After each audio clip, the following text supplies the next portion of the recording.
guys, welcome back. This is By the Book, and we are married relationship coaches. I'm Sent. I'm Sil. And today we're talking about Married at First Sight, Season 15, Episode 12, The After Party. Yeah. So apparently this after party was had so that Stacia could explain this whole softcore or soft porn, whatever you call it. I don't know. It was a lot going on, and she said it was more. And then Alexis could continue to gaslight us. Yeah. Because I'm done with Alexis right now. Yeah. We're going to get into that in a minute, but I don't know what to say about Alexis. Stacia could hand out some sex swings, and we could listen to a former guest who was an even bigger train wreck than the ones that's on the show today. So that's where we are, y'all.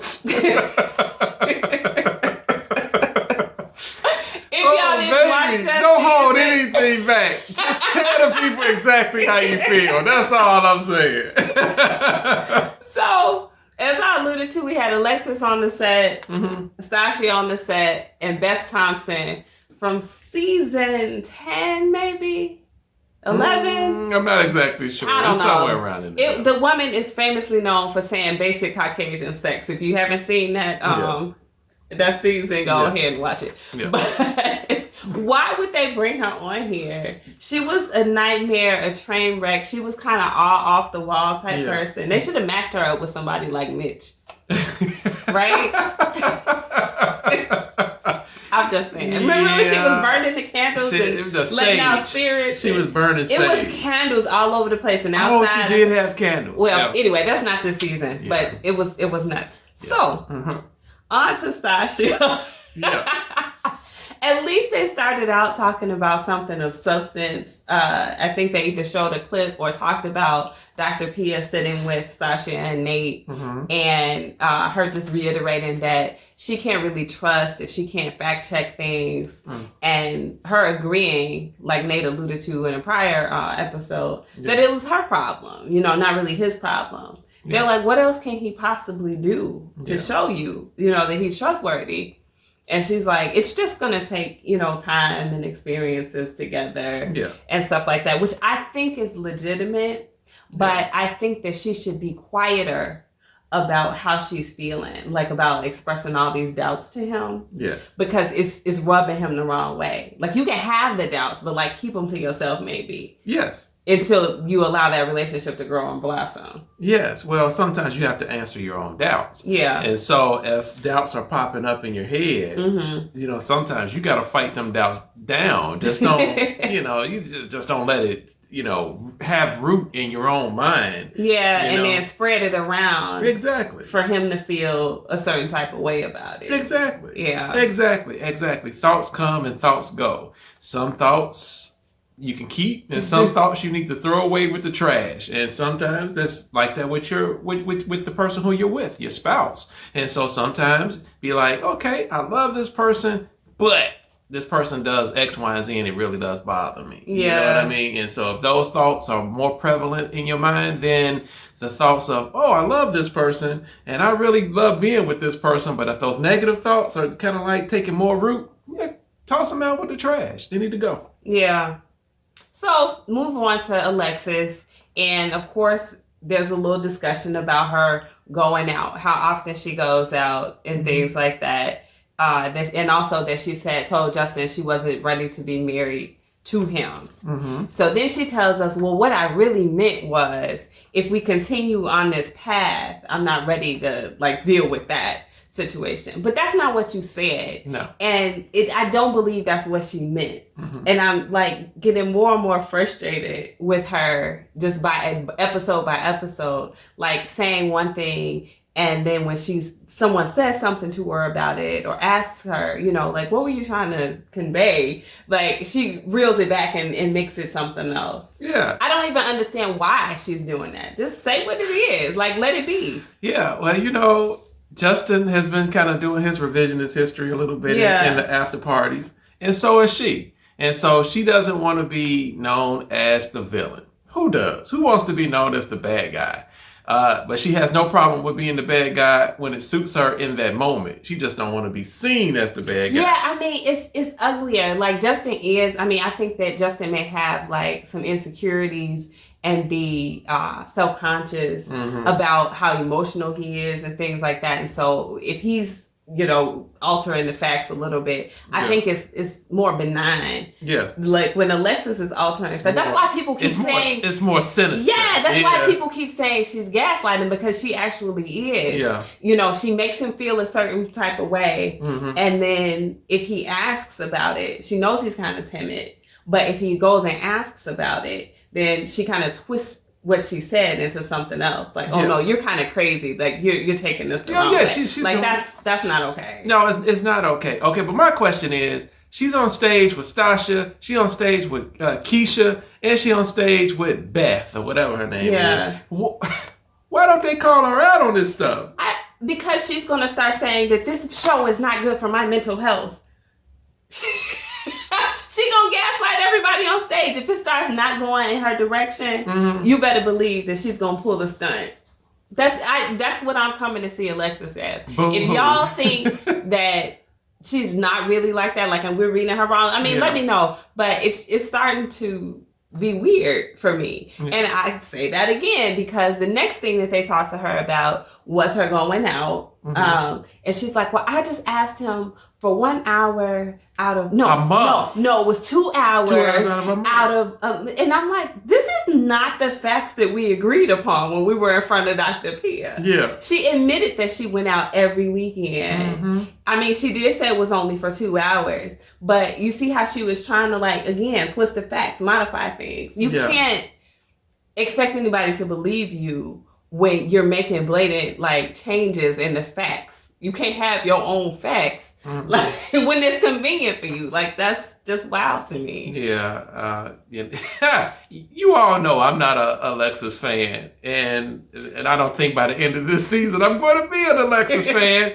But you're quite right. She does modify things, and she does gaslight. Yeah. You know? And so, you know, what no one has called her out on it, so she's going to continue to do it. Yeah. And I mean, that's not to say that I think she doesn't have any redeeming qualities or anything like that. It's just that right now, what they're highlighting, what I'm seeing, is a lot of, you know, bait and switch sort of. Like, I'll tell you this and then no, but I really meant that. And I just, it's toxic. It's very toxic. A little bit. Yeah. So, she explains, I guess, how, or they show a scene or something, or how she wanted him to go out with her, and she took him out with her one time, and he said it wasn't his scene, and so when asking Stacia about it, she's like, well, you know, that's his problem.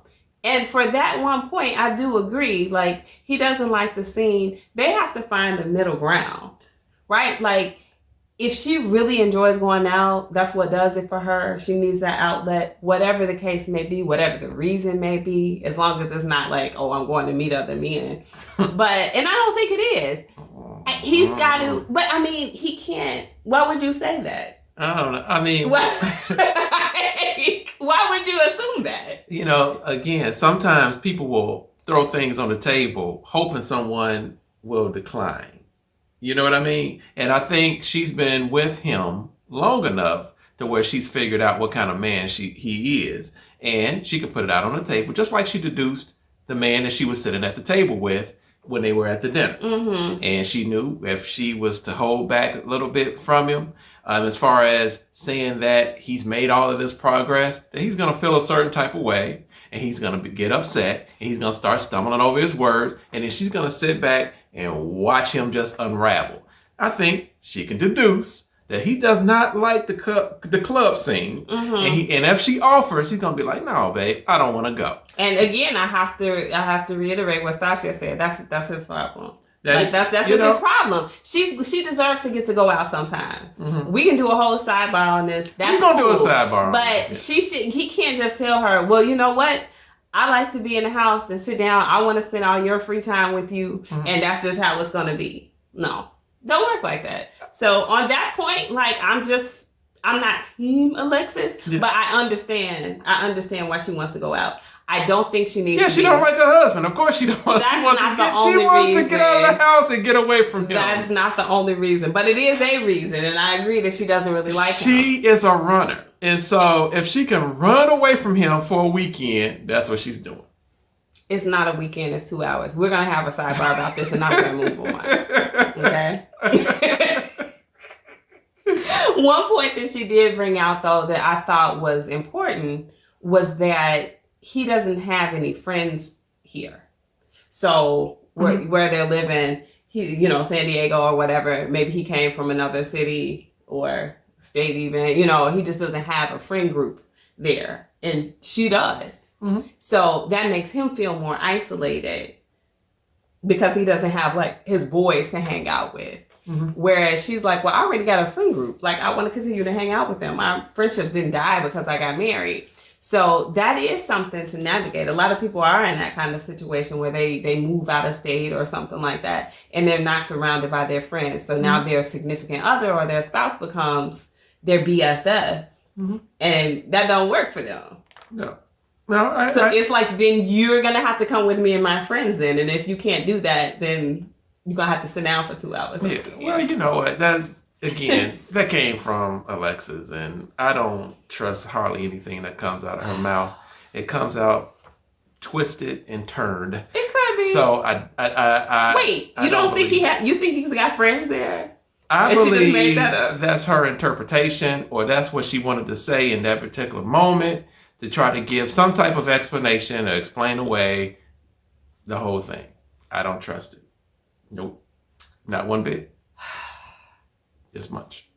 So anyway, I said we weren't going to spend no more time on this, so we're not. On to Stacia and this doggone sex dungeon. And everybody is just fawning over this sex dungeon or whatever. And Stacia's like, well, that was the PG version. Like, there's a lot that they didn't show, and they show a clip of him like sucking on her feet with some chocolate syrup, and I'm like, still, y'all, like, too much information, too much showing. We don't need to, like, who cares? And it didn't feel like, I know that when the assignment was given, they were like, you guys figure out an intimacy exercise, that requires Stacia to give up control. But they also gave them a bucket full of sex toys and handcuffs and stuff. So, like, what did you think they were going to do?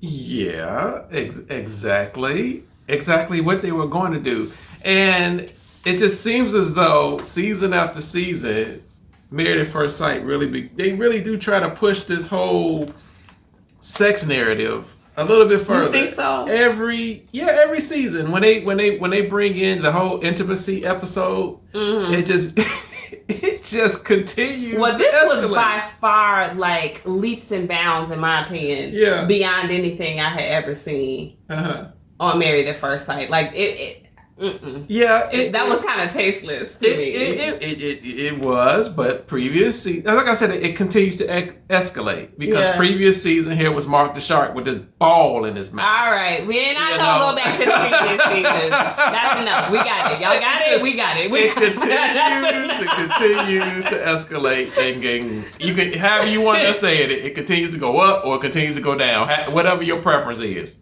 I think it kind of went down for me.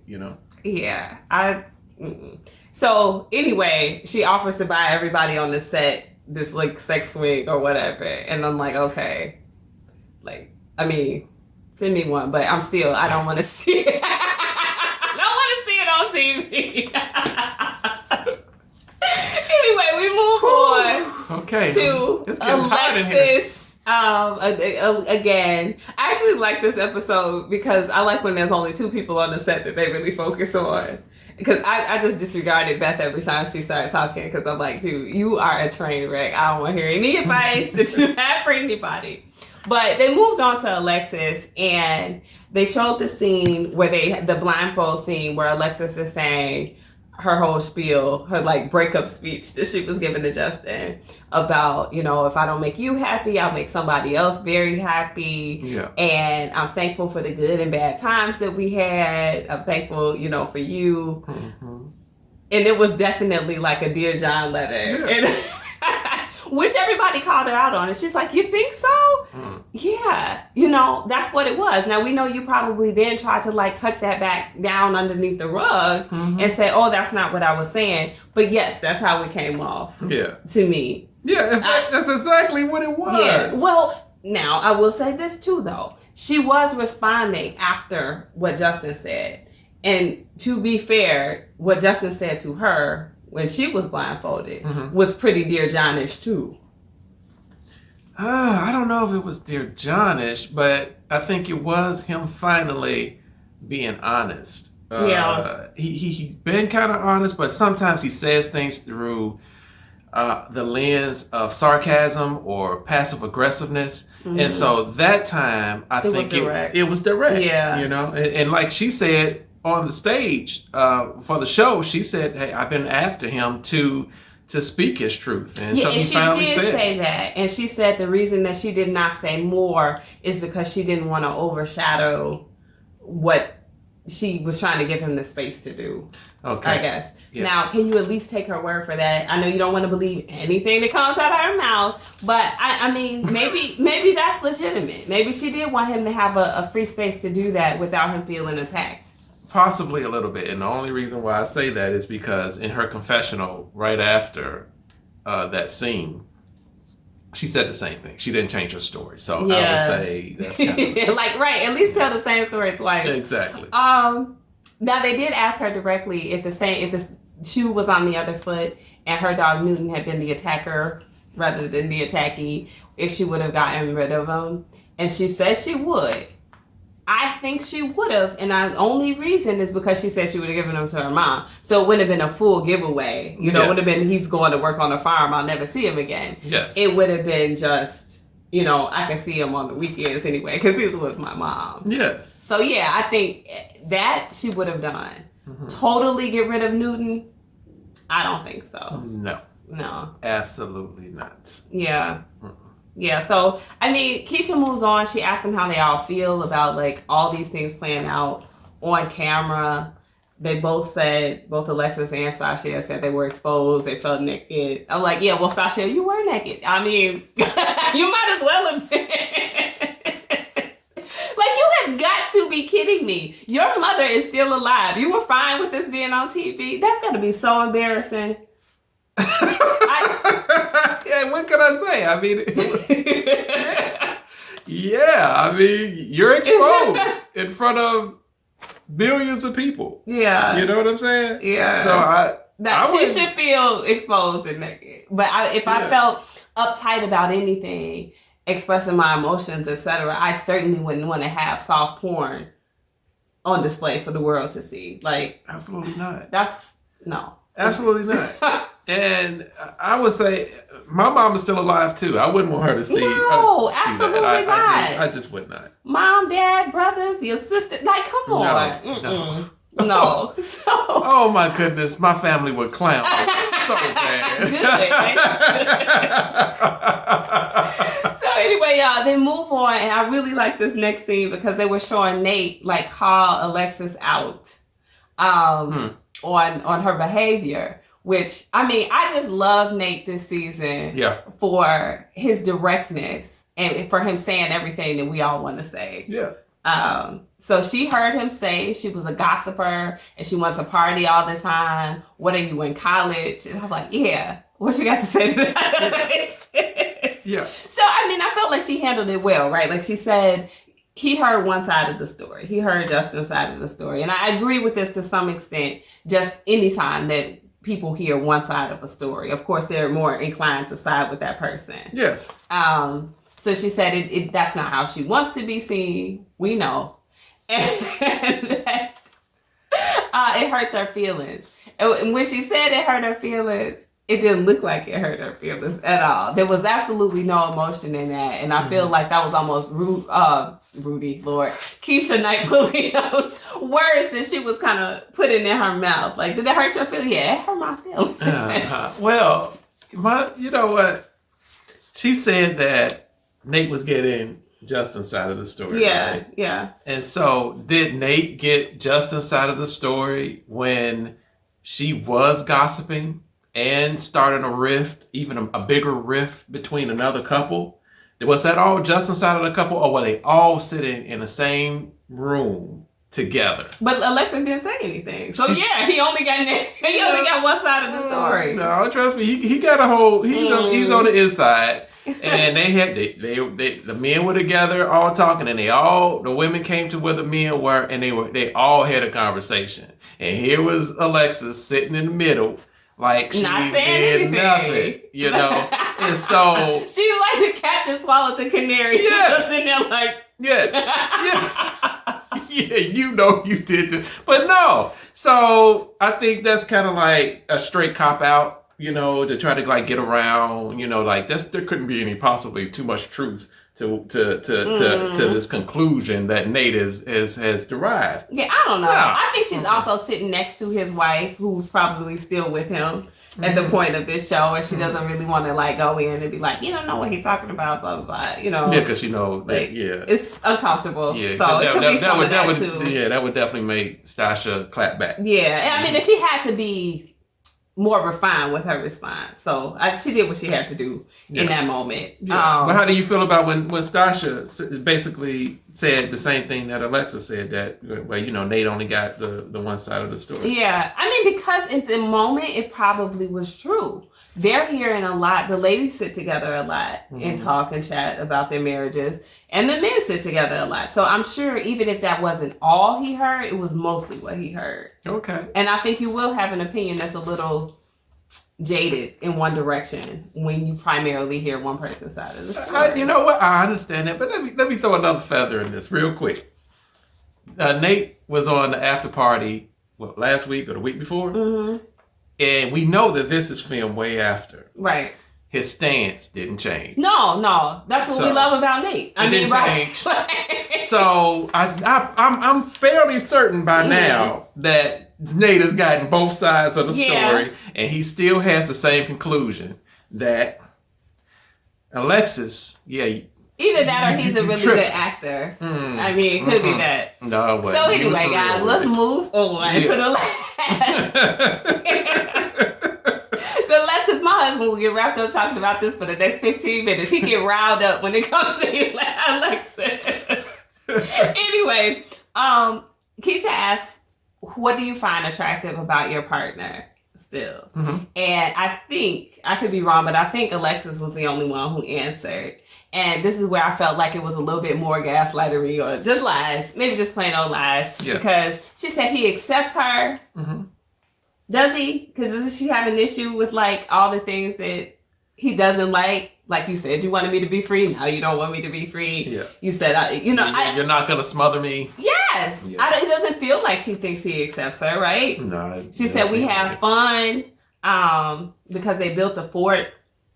And they dance. Like, of course he would build a fort, right? Like, Justin is he's got the heart of a kid. Yeah. You know, he flies kites, he builds forts. Like, nobody's surprised about that. But where I find it disingenuous is just because in the show, just this past show, she said, like, I don't want to compare my husband, but in prior relationships, we had fun. We did. You remember?